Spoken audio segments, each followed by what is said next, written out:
নমস্কার বন্ধুরা, আজ নিয়ে এসেছি মুড়ি দিয়ে অসাধারণ স্বাদের এক চপ বা পকোড়ার রেসিপি নিয়ে। এটা আপনারা ছোট থেকে বড় সবাই খেতেই পছন্দ করবে।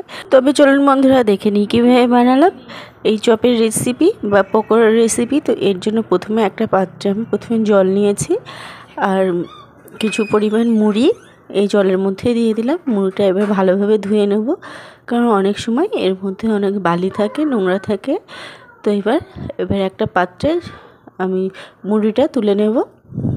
মুড়িটা কিন্তু বেশিক্ষণ ভিজিয়ে রাখা যাবে না, ভালোভাবে ধুয়ে সঙ্গে সঙ্গে মুড়িগুলো তুলে নিতে হবে।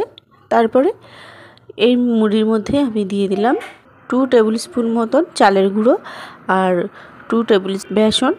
যে পরিমাণ চালের গুঁড়ো নিয়েছি তার ডবল পরিমাণ বেসন নিতে হবে।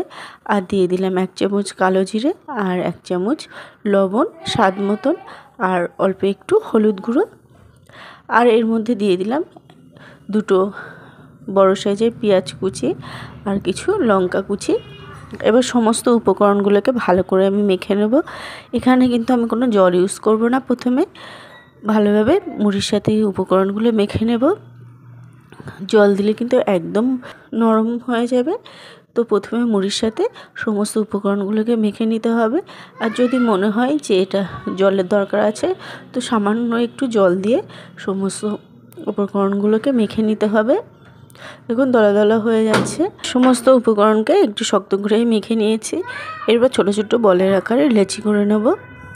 আপনারা চাইলে এখানে হাতটা ধুয়ে সামান্য হাতে তেল মাখিয়ে নিতে পারেন, তাহলে সমস্ত পকোড়া বা চপটা করতে সুবিধা হবে। এবার গোল করে নেব, একটু নিয়ে একটু চ্যাপটা করে দেবো পকোড়ার শেপে। আপনাদের হাতে যদি লেগে যায় তাহলে হাতটা ধুয়ে একটু তেল মাখিয়ে নেবেন। তো এরকমভাবে সমস্ত আমি চপগুলো বা পকোড়াগুলো রেডি করে নিয়েছি।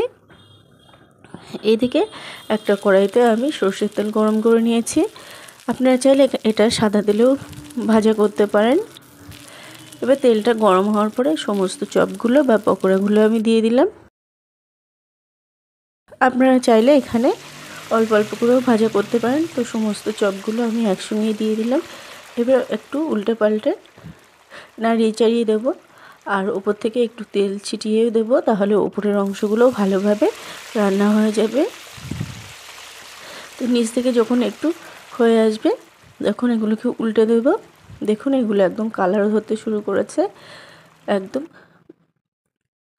এগুলো রেডি হয়ে গেছে, একদম লালচে কালার হয়ে গেছে। এবার এগুলোকে আমি নামিয়ে নেব। তো বন্ধুরা দেখুন কত সহজে তৈরি হয়ে গেল মুড়ির পকোড়া বা চপগুলো। এবার এগুলোকে আমি নামিয়ে নিলাম।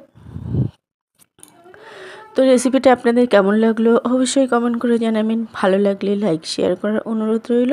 ইউটিউব থেকে দেখলে চ্যানেলটি সাবস্ক্রাইব, আর পেজ থেকে দেখলে পেজটি ফলো করার অনুরোধ রইল। দেখুন কতটা কুরকুরে ও খাস্তা হয়েছে। আপনারা বাড়িতে বানালে অবশ্যই কমেন্ট বক্সে জানাবেন খেয়ে কেমন লাগলো। আজ এই পর্যন্তই, আবার হাজির হব অন্য কোনো রেসিপি